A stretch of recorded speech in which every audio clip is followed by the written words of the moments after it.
Driver Maxim ada di mana-mana, mulai dari yang muda sampai ke yang tua.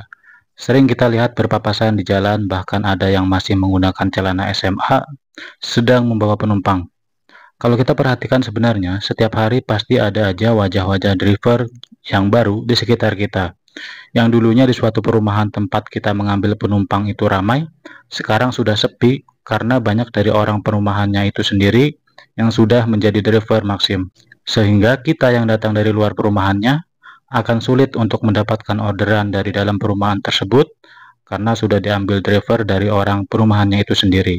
Begitupun di tempat tongkrongan kita sehari-hari, ada aja driver yang berwajah baru hadir, lalu lalang dan singgah di tempat tongkrongan kita. Pertanyaannya, apakah salah banyak driver baru yang terus bermunculan? Jawabannya adalah tidak ada yang salah.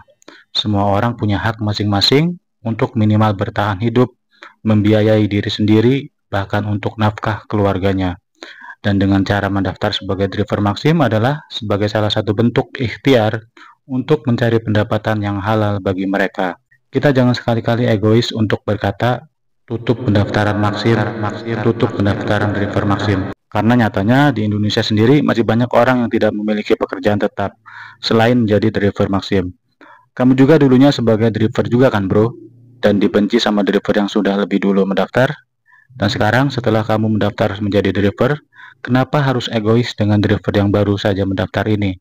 Jadi intinya semua ini hanya tentang siapa yang lebih dulu mendaftar aja kan? Lalu kapan pendaftaran driver Maxim ditutup? Jawabannya adalah tidak semudah itu pihak Maxim menutup pendaftaran begitu aja selama masih terus cuan dan cuan. Coba kamu bayangkan sebentar aja, kalau kamulah yang menjadi pemilik perusahaan Maximnya, apakah kamu akan tutup pendaftarannya begitu aja? Selama masih ada banyak orang yang rela mengantri untuk mendaftar dan membeli jaket dan helm dagangan kamu.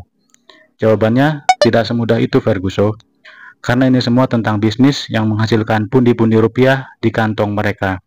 Lalu apakah dengan demo bisa berpeluang untuk pihak Maxim menutup pendaftarannya?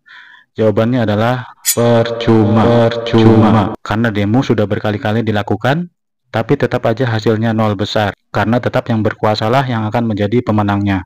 Dan mereka pasti akan lagi-lagi berkata, kalian hanyalah mitra.